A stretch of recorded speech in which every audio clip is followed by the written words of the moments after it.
y el cubital sobre todo para los músculos de la mano, que también son nervios mixtos, ¿no? Sí, por favor, saquen esto y pongan radial. Qué barbaridad.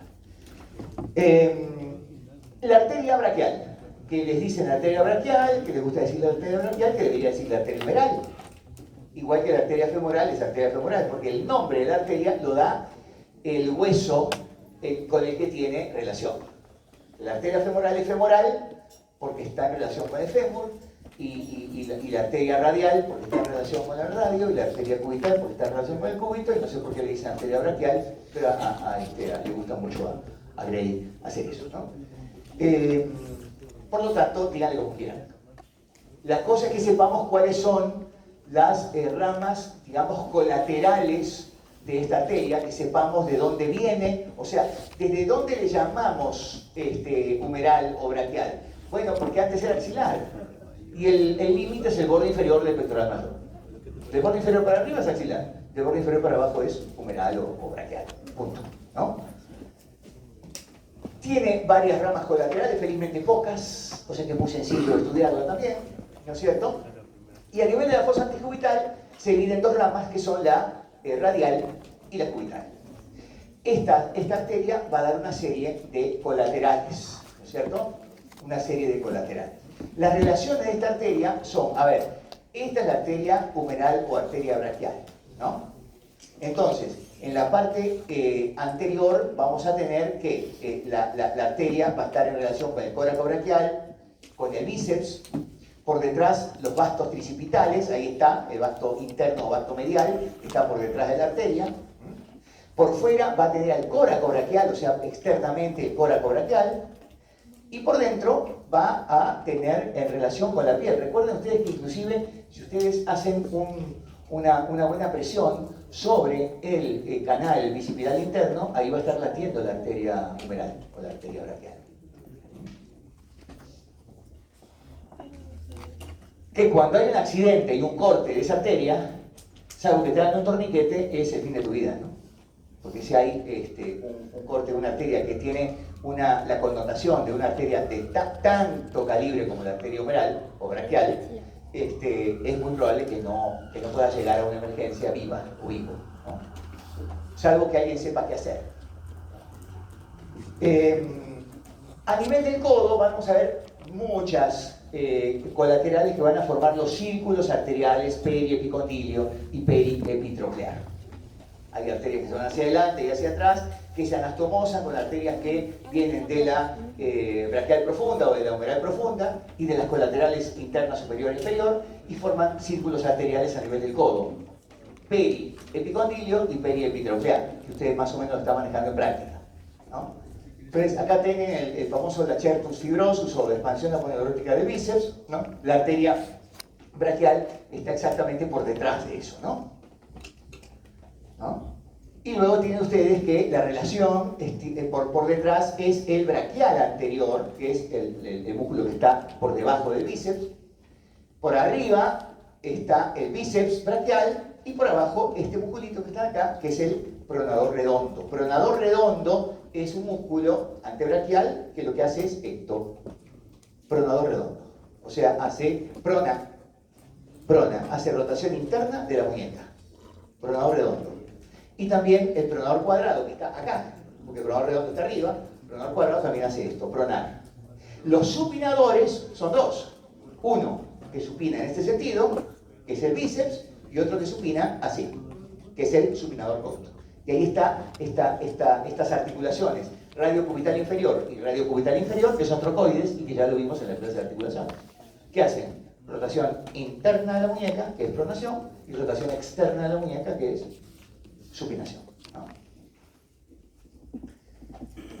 Bien, relación con los nervios. Bueno, a ver, la arteria humeral o la arteria braquial está en relación con el braquial cutáneo interno, ¿no? Está en relación con el mediano. Por ejemplo, acá tienen, este es el músculo cutáneo, estas son las dos raíces del nervio mediano y este es el nervio mediano. El nervio mediano está lateralmente, ¿no es cierto? Primero se sitúa arriba, lateralmente, en la parte externa de la arteria, pero luego la cruza en X y se coloca al lado interno de la arteria. Este es el nervio mediano. Mírenlo, acá están las dos raíces del mediano, la raíz lateral y la raíz medial, y acá está el nervio mediano. Acá está en forma lateral, está en situación lateral respecto a la arteria, luego la cruza a nivel medial del brazo, a nivel de la parte media del brazo, y luego se dirige hacia afuera. Y acá tienen la arteria braquial por dentro y el nervio mediano por fuera, ¿no es cierto? Hasta que llega a la fosa antecubital. Pero también está en relación con el braquial cutáneo interno, que es este. Este es el braquial cutáneo interno. Entonces, ¿dónde la arteria, cómo está situada? Bueno, acá está la arteria y el braquial cutáneo interno está situado por dentro de la arteria. Siempre está por dentro de la arteria. Ahora, ¿a quién sigue el braquial cutáneo interno? En realidad, para que tengan guía con el texto, es a la vena basílica. O sea, siempre está pegadito a la vena basílica, pero siempre está situado por dentro también de la arteria humeral. ¿Sí? El radial va a estar situado por detrás de la arteria, que no lo vemos en esta imagen, y el cubital al inicio por dentro y luego penetra al compartimento posterior, porque el nervio cubital es un nervio, los dos, tanto el mediano como el cubital, son nervios aves de paso en el brazo, ni nervio nada, ni sensitivo ni motor, son nervios para la muñeca, ¿no? Bueno, motor sí, pero sensitivo no. Entonces, y el cubital se hace muy profundo a nivel del brazo, y recién se superficializa aquí, entre el olecrano y la epitróclea, en un canal que se llama canal epitrócleo olecraniano, que ustedes lo conocen porque cuando se han golpeado ese canal han sentido la sensibilidad, el dolor y la molestia en toda la zona cubital de la mano, que es justamente el territorio de inervación del nervio cubital. Es decir, si yo divido la mano,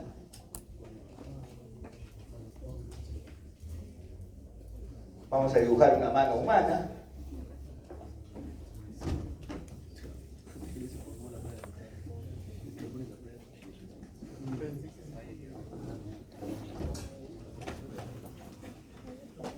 Uno, dos, tres, cuatro, cinco. Ah, mirá que lindo. Una mano superhumana, ¿no? Entonces, dividimos así. Tac.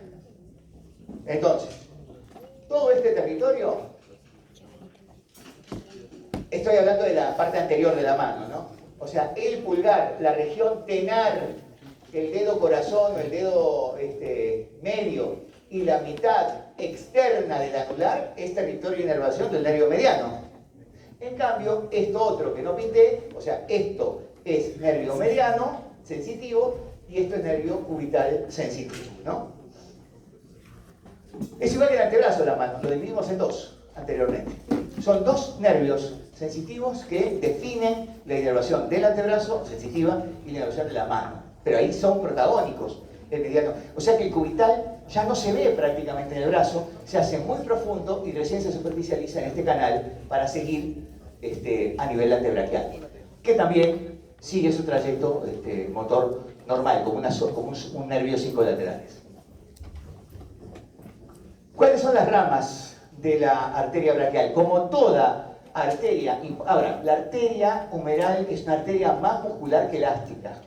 A medida que avanzamos y que nos metemos en los tejidos, las grandes arterias, desde la aorta, ¿no?, se hacen cada vez menos elásticas, van perdiendo su capacidad elástica y van aumentando su capacidad muscular, ¿no? Es igual, es parecido a lo que pasa con los cartílagos, ¿no? Tenés la laringe y luego la tráquea y después los bronquios, ¿no? El bronquio derecho y el bronquio izquierdo, que vos con la mano derecha haces esto, y ya más o menos tenés idea de cómo son tus bronquios. El bronquio derecho es más gordito como el pulgar, y el bronquio izquierdo es más delgado, es más horizontal, y el otro es más vertical, etc. Pero los bronquios son puro cartílago, es igual que la tráquea. Pero a medida que entran en los pulmones, se van perdiendo los cartílagos y va a incrementarse lo que nunca perdió el bronquio, por supuesto, que es la capacidad muscular. Cuando tenemos un bronquio que está penetrando en el parénquima pulmonar, y ya tenemos un bronquiodo terminal y un alveolo, tenemos un bronquio tremendamente muscular, no cartilaginoso. Por eso haces asma, porque el asma es un síndrome de hiperreactividad bronquial. Si hubiera cartílago a nivel distal en el bronquio, nadie sería asmático, porque no habría capacidad de que se obstruya el bronquio. Que por una hiperreactividad tengas una obstrucción y no puedes eliminar el aire, las sibilancias, porque a medida que está avanzando y que está penetrando ese bronquio y se hace un bronquiolo, es muscular, no es cartilaginoso. La arteria, a medida que avanza el tejido hasta capilarizarse, se hace más muscular. Luego pierde todo, ¿no? Porque cuando penetra el tejido pierde el componente muscular, pierde el epi, pierde todo, se queda con endotelio nada más. Un capilar tiene puro endotelio. O sea, son células endoteliales con una tremenda capacidad de permeabilidad. Eso es un capilar, tanto arterial como venoso, ¿no? El capilar arterial tiene una gran permeabilidad con una presión que tiende a que salgan elementos, digamos, nutricios y por supuesto oxígeno. Y el capilar venoso tiene otro tipo de presión que hace que pueda recoger CO2 y también algunos desechos, ¿no? Pero básicamente es eso. Es una vena o es una arteria que se han hecho muy pequeños hasta llegar a capilar, que evidentemente tiene apenas una capa endotelial, ¿no? Bien, entonces toda arteria emite ramas musculares y a esas ramas musculares las vamos a llamar siempre perforantes. Cuando hablamos de que ustedes están haciendo algún tipo de ejercicio, lo que van a hacer ustedes con el ejercicio es perfundir a través de esas perforantes el tejido. O sea, van a llevar más sangre a sus músculos. Por eso están haciendo ejercicio. Ya les dije eso y por eso están calentando. Estás calentando, estás haciendo ejercicio, estás corriendo, estás haciendo pesas, lo que hagas, estás haciendo un deporte. Entonces estás roja o rojo y estás más caliente. ¿Y por qué? Porque las arterias están perfundiendo. Por supuesto, la presión de oxígeno del músculo aumenta también, porque estás llevando más, digamos, sangre arterial a los músculos a través de la perfusión de las perforantes musculares. Te estás calentando. No es una palabra que no tenga significación real. Sí, estás más caliente, porque tu sangre está a una temperatura distinta de tu pabellón auricular, por ejemplo. Entonces, la perfusión muscular es a través de perforantes. Y se puede lograr por varias formas. Vos lo podés lograr haciendo ejercicio, o yo lo hago ahora haciéndote una serie de percusiones, ¿no?, previos a un entrenamiento. O quizá que venga tu terapeuta o tu terapista y te haga un masaje. Bueno, después de ese masaje, que es un masaje pre-competición, entonces vos que tenés, estás roja y tenés mayor cantidad de perfusión muscular, o sea, tus perforantes musculares están llegando. ¿Para qué haces todo eso? Para intentar no lesionarte. La idea de hacer todo eso, la idea de perfundir los músculos con irrigación arterial, es que cuando vayas a hacer el deporte que te gusta, no te lesiones. O sea, por lo menos esa es tu idea, ¿no? Puede ser que te lesiones igual, porque en un momento determinado superes la capacidad de estiramiento del músculo, o superes la capacidad de estiramiento del tendón, o del ligamento, y se pudrió todo. Nadie dice que no te vas a lesionar, pero la idea del calentamiento es esa: evitar la lesión, tratar de evitarla, que haya una buena perfusión a través de perforantes. O sea, perforantes no hay solamente en la braquial, hay en todas las arterias. Los músculos se nutren a través de arterias o de ramas musculares. Hay literatura que no dice perforantes, dice musculares, igual, ¿no? Pero luego tienen otras que están, siempre la arteria nutricia, todo, digamos, toda sección topográfica tiene todo hueso tiene una arteria que lo nutre, que perfora el periósteo, o sea, la membrana que cubre el hueso, y que se encarga de nutrir el hueso, ¿no? Pero además tienen otras ramas importantes. Por ejemplo, en este caso, la arteria braquial profunda o humeral profunda, ¿no? Ustedes vieron que el húmero es un hueso que, si vos lo ves bien, parece que si en un momento fue blando, fue cartílago y alguien lo torció. Y se nota, sobre todo por la parte posterior, lo que llamamos canal de torsión. Ustedes lo vieron en la práctica con los profesores. Bueno, la arteria braquial profunda o humeral profunda discurre justamente por ese canal de torsión posterior, que acá está velado, que se supone que está por detrás, junto con el radial. Es lo que vimos en hombro, ¿no? El famoso triángulo, ¿se acuerdan del de Avelino Gutiérrez, que estaba la arteria braquial profunda, humeral profunda con el radial? Bueno, ahora vamos un poquito más abajo. Vamos a seguir esas ramas arterial y nerviosa, pero nos quedamos con el nervio de lado y vemos a esta que es la braquial profunda o humeral profunda. Y esta humeral profunda se va a dividir en dos ramas terminales, justamente a nivel del codo. Una rama anterior que se va a anastomosar con la recurrente radial anterior y una rama posterior que se va a anastomosar con la recurrente radial posterior. La recurrente radial anterior es rama radial, recurrente radial. Recurrente es una rama que se va hacia arriba, o sea que esta es la arteria y da una ramita hacia arriba, recurre, sube. Entonces la recurrente radial anterior, entonces, ¿de dónde va a salir? De la radial. Esta es la arteria radial y sale la recurrente radial anterior y se anastomosa por delante de esta zona que es el epicóndilo. En cambio, esta misma humeral profunda tiene una rama posterior, va por detrás del epicóndilo y se anastomosa con la recurrente radial posterior, pero la radial no da ninguna recurrente radial posterior. La recurrente radial posterior es rama de la cubital.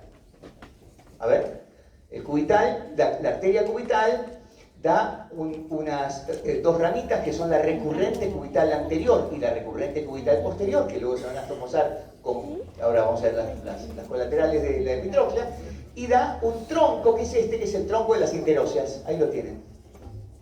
Ese tronco de las interóseas da la interósea anterior, que junto con el nervio interóseo, que va a inervar el pronador cuadrado, lo van a ver en todo el trayecto posterior del antebrazo, la interósea anterior y el nervio interóseo, que es ramal mediano, el nervio interóseo. Entonces, en varios antebrazos está perfecta, la interósea anterior y el nervio interóseo. Lo van a ver. Si no lo vieron, roten. Yo imagino que está todavía. Hay que tener fe. La fe es lo más lindo de la vida, ¿no? Entonces, pero miren, esta es el tronco de las interóseas. Interósea anterior. Y esta es la interósea posterior, rama de la cubital. Y la interósea posterior da la recurrente radial posterior. No radial porque se va a caer radial, sino radial porque se va hacia radio. Y la recurrente radial posterior, rama de la interósea posterior, que a su vez es rama del tronco de las interóseas, se anastomosa con la rama posterior, ¿no es cierto?, de la braquial profunda o humeral profunda. Entonces ahí tenemos todo el círculo anterior periepicondilio. El periepitroclear es más fácil, porque ustedes tienen que la arteria humeral da dos grandes colaterales mediales.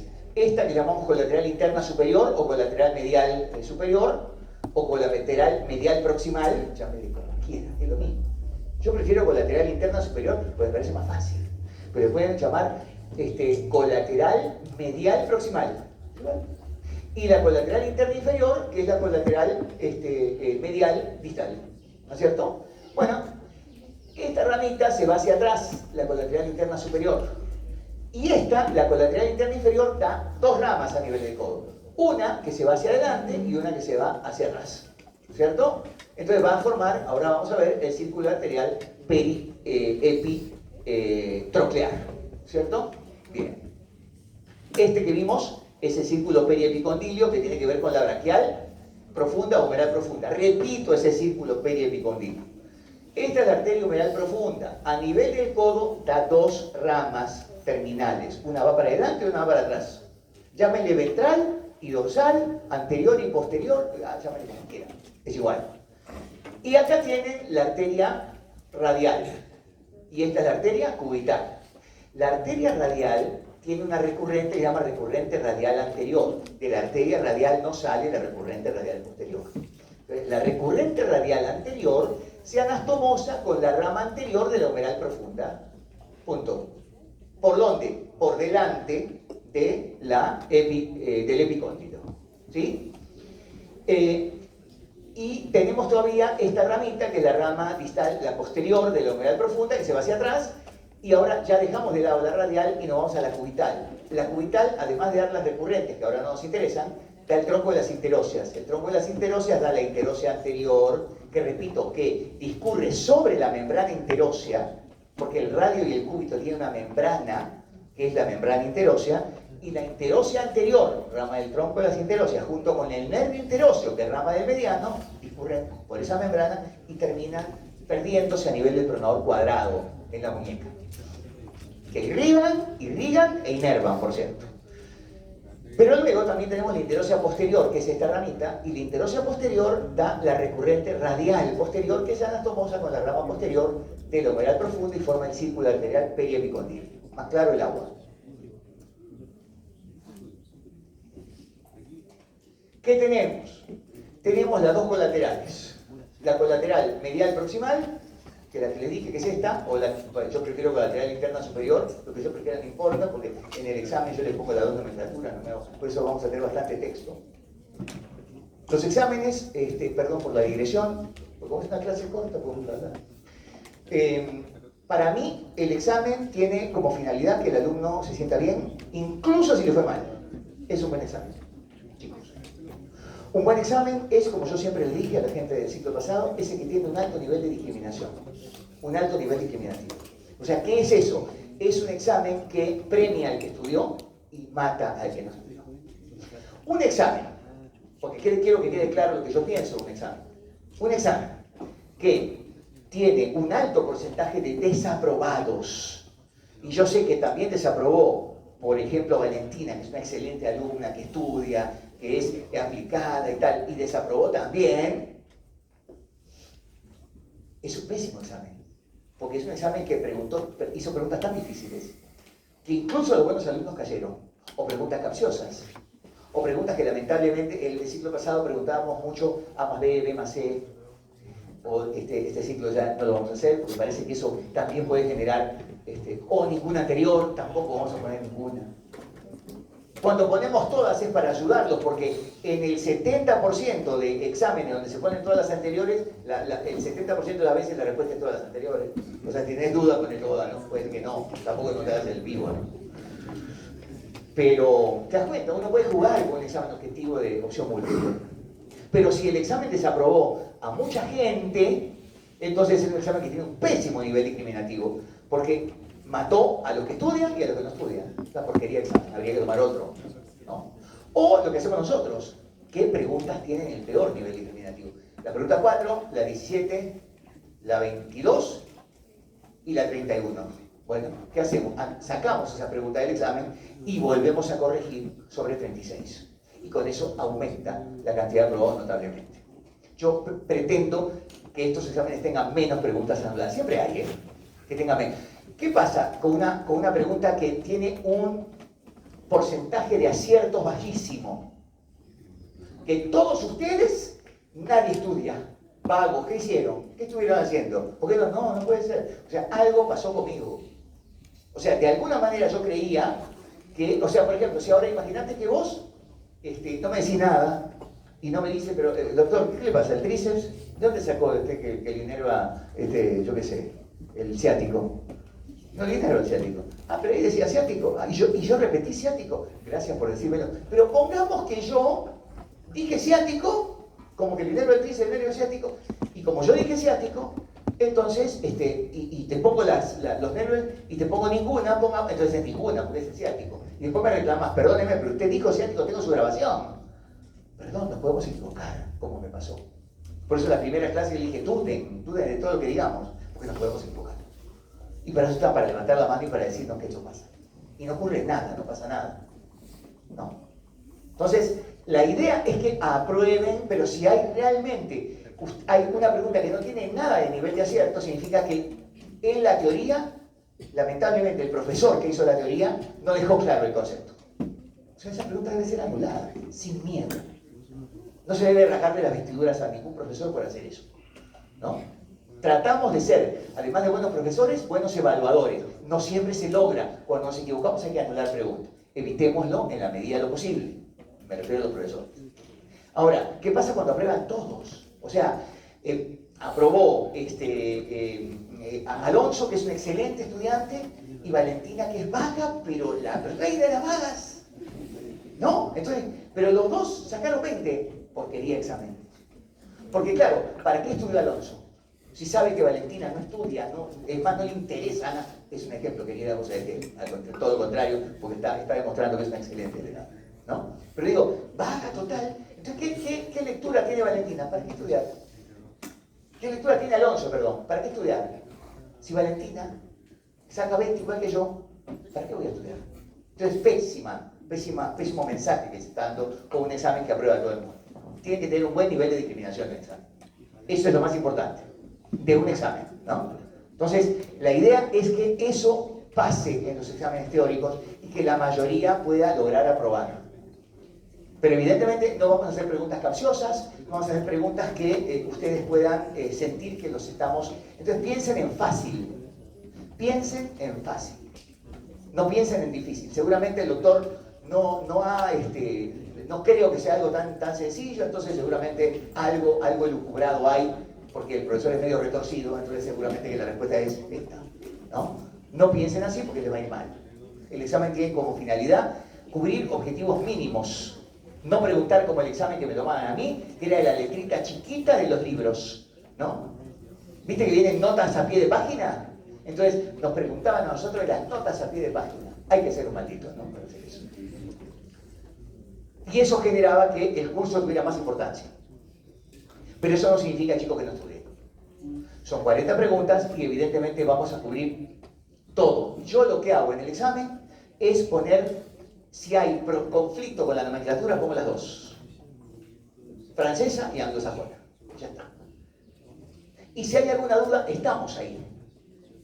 Porque al final del examen, toda la vida lo hice. Hace 20 años que era jefe de curso de esta Universidad de Anatomía, también hice lo mismo. Yo hago dos cosas. Resuelvo el examen en el aula. Entonces, si hay un problema, vos levantás la mano y decís, doctor, pero acá hay una pregunta que no, porque, a ver, sí, verdad, sí. Está bien, tienes razón. Esa pregunta la voy a anotar. Ya está. En el mismo día del examen hicimos la resolución. El mismo día. Y dos, el examen se lo quedan ustedes. Yo no me quedo con el examen. Porque no tiene ningún sentido. O sea, yo recogemos todos los exámenes. Recoger el examen para mí significa que voy a tomar el mismo examen. O sea, ley del menor esfuerzo. Como recojo todos los exámenes, entonces no hay banco de preguntas, ¿no? Perdón, cuando se recogen los exámenes en el auditorio, yo recojo todos los exámenes, habría que ser muy inocente para saber que, a ver, toda esta fila, quiero tarjetas y exámenes, vengan las tarjetas. ¿Vos crees que voy a estar contando? Uno se quedó, basta uno que se quede y ese examen está bien, lo tienen todos. Mejor tengan el examen, quédense con el examen. Hay que ser muy tonto para pensar que esto podría pasar y que voy a tener exactamente la... Y si tengo un examen menos que tarjeta, ¿qué hago? ¿Tiene que aparecer el examen o los mato, los incinero? Ya no, perdido el profesor. Quédense con los exámenes. Ya veremos qué otro tipo de preguntas. Ahora, el hecho de que haya un banco, tenga un banco de preguntas importante y tal, no significa que no tengamos argumentos de los profesores para no preguntar como debemos preguntar, ¿no? Entonces, la idea de tomar un examen es que apruebe la mayoría. Y espero que nos salga bien, igual que el ciclo pasado nos ha salido bastante bien. Bien. Ramas y ya no. Colateral interna superior, ¿cuál es? Es esta. Colateral interna superior o colateral medial proximal. Ahí está. Interna, o sea, medial, hacia la parte interna, ¿no? Sigue al vasto interno y, por supuesto, se anastomosa con la recurrente cubital posterior. Recurrente cubital posterior. O sea, la cubital tenía dos recurrentes que van hacia arriba. La recurrente cubital anterior y la recurrente cubital posterior, correcto. Entonces quiere decir que la colateral interna superior se va hacia atrás de la epitróclea y se anastomosa con la recurrente cubital posterior. Ahora, colateral interna inferior. La colateral interna inferior o colateral medial distal tiene dos ramitas. Una se va hacia adelante y otra se va hacia atrás, ¿cierto? La rama anterior se anastomosa con la recurrente, con la recurrente cubital anterior y la rama posterior se anastomosa con la recurrente cubital posterior. Por lo tanto, esas ramas que acabo de mencionar forman el círculo periepitróclear. O sea, por detrás hay tres anastomosis, ¿no es cierto? La recurrente cubital posterior, ¿no? La rama posterior de la colateral interna inferior y, por supuesto, la colateral interna superior. Todo eso se va hacia atrás de la epitróclea. En cambio, adelante solamente tienen la rama anterior de la colateral interna inferior junto con la recurrente radial, con la recurrente cubital anterior. Ese es el círculo arterial periepitróclear. Por detrás hay una triple anastomosis y por delante hay una doble, una anastomosis simple. Se acabó. Nervio músculo cutáneo, perfora el córago braquial. Acá está. Lo inerva. Inerva el bíceps y el braquial anterior. Se acabó. Nervio mediano, ave de paso, sigue el borde del bíceps, ahí tiene el nervio mediano, ya sabemos que cruza la arteria humeral, la arteria humeral o braquial, y luego se hace interno y se coloca por dentro de la arteria a nivel de la flexura del codo. Este músculo que están acá es el braquirradial o supinador largo. El supinador largo es un músculo que se llama supinador largo. Bueno, en nómina francesa. O braquiorradial. A mí me importa un bledo como le llamen, porque voy a poner las dos nomenclaturas, ¿no? Ahora, hay algunas cosas complicadas en la literatura francesa. El supinador largo se llama supinador largo, pero no supina nada. Porque el que supina es el bíceps. Y el supinador corto. Por lo tanto, ¿el supinador largo qué es? Es un flexor. Por lo tanto, no es supinador largo. A veces es mejor decirle brachioradialis o braquirradial y no supinador largo. Porque el nombre supinador largo infiere inmediatamente que sea un supinador y no lo es. En algunas cosas, la nómina francesa puede cometer errores. En otras es bastante más didáctica.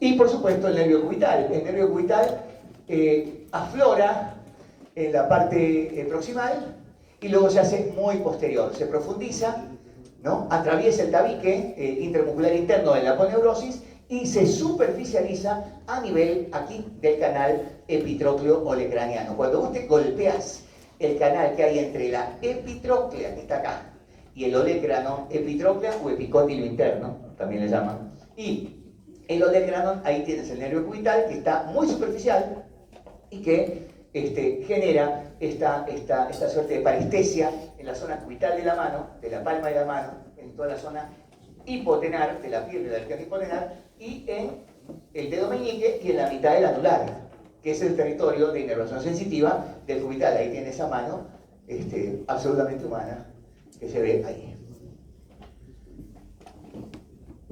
Hacemos un descansito y volvemos.